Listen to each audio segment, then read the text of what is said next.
j'ai commencé à me demander pourquoi ma propre mère n'avait pas avorté. Il faut savoir que ma mère m'a eu à l'âge de 17 ans, pratiquement à l'âge de Bahari Bora. Donc ce sont des choses qui sont mises en place d'une manière inconsciente.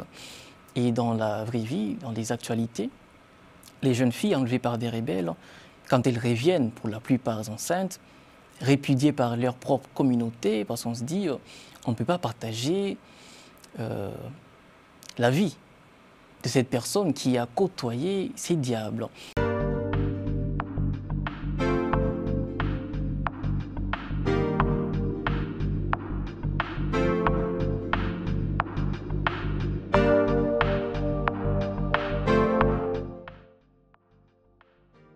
Bonjour et bienvenue dans l'État Afrique.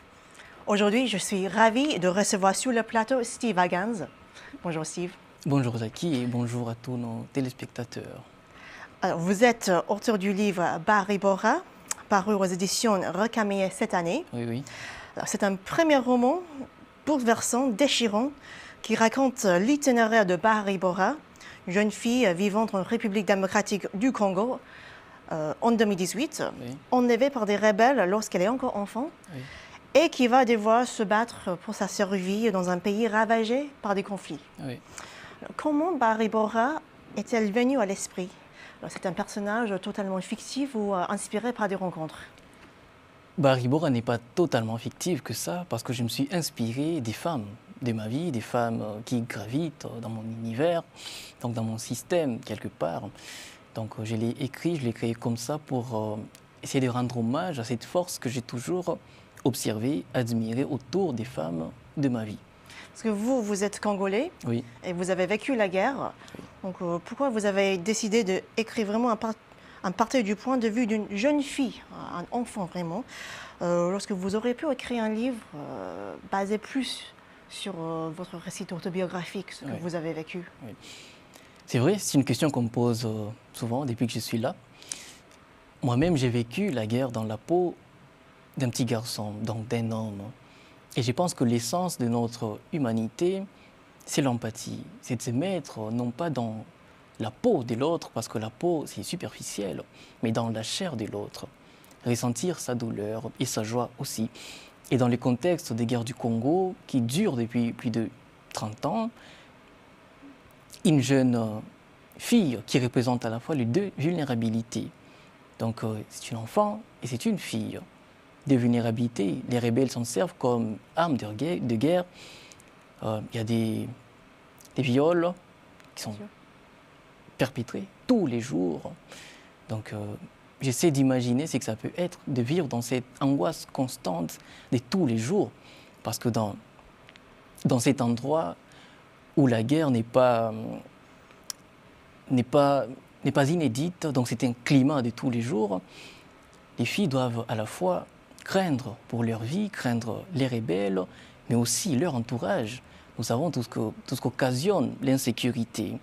Donc même au sein de la famille, au sein du quartier, elles ne sortent plus. Il y a même des générations qui ont connu que ce climat de conflit. En fait, la guerre est devenue un paysage. Oui, c'est un paysage, donc plus de 30 ans. Là, si on parlait peut-être de l'Est seulement, mais la situation du Congo, moi je pense, dure depuis plus de 100 ans. Depuis la colonisation, depuis Léopold II. Donc c'était des peuples traumatisés. Il y a un fil central dans votre roman, c'est la grossesse de Bahari Bora, qui est le résultat d'un viol. Elle se pose la question pendant tout le livre, est-ce qu'elle va le garder, est-ce qu'elle peut le garder ou non? Alors, elle est orpheline. Et elle est élevée dans un orphelinat par maman Mathilde, qui devient une figure maternelle extrêmement importante. Vous-même, vous avez été élevé par votre mère. Donc, qu'est-ce qui vous a inspiré de centrer le roman autour de cette question? D'abord parce que c'est une question qui m'a toujours hanté. Enfant, je me posais, je trouvais que c'était normal de grandir qu'avec ma mère. Mais en lisant, par la littérature, par la force des choses, par l'âge aussi, j'ai commencé à me demander pourquoi ma propre mère n'avait pas avorté. Il faut savoir que ma mère m'a eu à l'âge de 17 ans, pratiquement à l'âge de Bahari Bora. Donc ce sont des choses qui sont mises en place d'une manière inconsciente. Et dans la vraie vie, dans les actualités, les jeunes filles enlevées par des rebelles, quand elles reviennent, pour la plupart enceintes, répudiées par leur propre communauté, parce qu'on se dit, on ne peut pas partager la vie de cette personne qui a côtoyé ces diables. Parce qu'à force de marcher à côté de ce diable, justement, on finit quelque part par adopter ces manières. Donc ils pensent que c'est une manière de protéger les villages, les communautés, mais moi, je ne suis pas d'accord avec cette manière de faire, je trouve que c'est injuste. Donc, et c'est une double réjection. Oui, oui. Déjà, on les accuse d'avoir survécu comme ça. C'est tellement injuste. Et moi, ce sont des choses qui me hantent. Dans mes recherches que j'ai faites, exactement, toutes les filles refusent d'interrompre leur grossesse malgré tout ce qu'il y a comme contrainte. Et moi, me retrouvant aussi dans cette situation quelque part, je n'ai pas connu mon père et ma mère m'a eu très tôt comme ça. C'est une manière peut-être de se sacrifier parce que Baribora déjà, elle s'est condamnée. Donc vous avez dit, il y a toute une génération qui n'a connu que la guerre, la génération de Baribora, ma génération. Donc avoir 18 ans à l'Est, dans sa ville, dans son village, c'est déjà trop tard. Avoir 18 ans, elle s'est condamnée, mais elle espère que son enfant pourra tout simplement vivre, avoir la chance qu'elle-même n'a pas eue. Vos personnages féminins sont complexes et parfois même ambigus. Parce que dans les groupes armés, on trouve qu'il y a même des femmes qui sont complices dans la violence. Oui. Alors, selon le ONG Amnesty International, Oui. il y a plus de 100 groupes armés actifs sur le terrain aujourd'hui en RDC. Oui. Donc, quel est le rôle de ces femmes qui sont dans le groupe? Le rôle dans un monde sans guerre serait aider à l'intégration de ces jeunes filles, mais dans le mauvais sens. Ce sont des louves. Elles ne sont pas tendres, elles ne connaissent pas le langage maternel.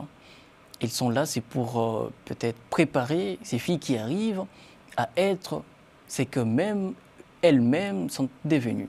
Parce qu'elles, elles sont aussi des victimes. Oui, oui, elles sont des victimes et c'est là où c'est paradoxal. Donc, j'ai essayé de ne pas prendre la réalité entre seulement le noir et le blanc. Il y a aussi une zone qui existe. Et même dans l'histoire, on a vu, par exemple, durant l'esclavage, un esclave, une fois affranchi, devenu contremaître, quelque part, était plus cruel que le maître même de la plantation. Si c'est que deviennent ces femmes qui étaient, elles aussi, des jeunes filles, enlevées comme ça, peut-être à l'école des filles, à l'orphelinat, elles ont grandi dans cette forêt, dans ces paysages comme ça, de la désolation, de la haine aussi. Elles n'ont connu que ça. Que ça, que le terrorisme. Donc ils sont là pour coacher quelque part ces jeunes filles à être à leur tour des louves ou des diables. C'est vraiment un cercle vicieux. Oui, oui, c'est pendant des décennies. Perpétuel, perpétuel. Je voudrais juste prendre un passage qui m'a beaucoup intriguée. Oui.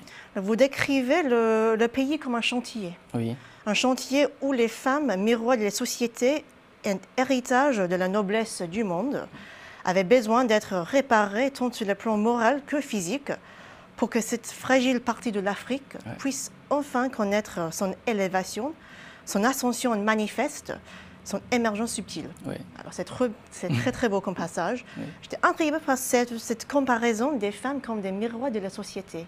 Que voulez-vous dire par ça? Parce que là c'est vraiment personnel. Moi je viens de la République démocratique du Congo. J'ai vu tout ce que la nature a à offrir comme beauté. Mais il n'y a aucune beauté que j'ai vue dans ce monde qui égale même le regard d'une femme heureuse d'être comprise. Et que la société contribue comme ça à les rabaisser, à les répudier pour une situation que nous tous, nous avons trouvée là. C'est injuste. Donc c'est juste me mettre quelque part à la place de toutes ces femmes, et pas que du Congo, mais du monde entier qui luttent qui se battent pour leurs enfants, pour que le monde connaisse un beau jour.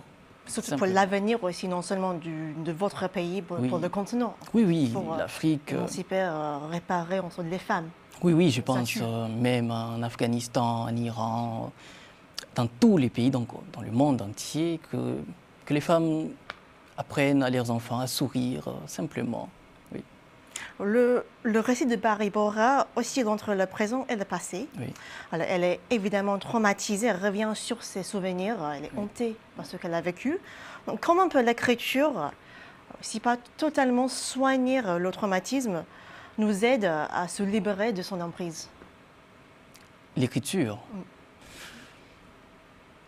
Bon, là sur le plan personnel, je l'ai écrit quelque part, c'est pour vaincre ma solitude. Quand on a connu tout ça, il est facile de perdre goût à la vie, le goût de vivre. Donc, de se renfermer quelque part dans un monde noir qui ne connaît que la haine. À mon tour, c'est la littérature qui m'a sauvé. C'est John Steinbeck qui m'a sauvé avec Des souris et des hommes. L'histoire de Lenny, l'histoire de Georges m'a appris que les crimes les plus arbitraires qu'un être humain puisse commettre, c'est d'empêcher à l'autre de rêver. Donc de fermer toutes les perspectives qu'il y a, que l'autre s'imagine. Par exemple, de Lenny, qui rêve d'avoir sa plantation, son ranch, et son rêve lui redonne le goût de la vie parce que l'imagination crée la réalité. Et comme le disait Greg Braden dans La Divine Matrice, or l'homme est toute imagination. Vous mélangez parfois dans des passages le français et votre langue maternelle, le swahili. Oui.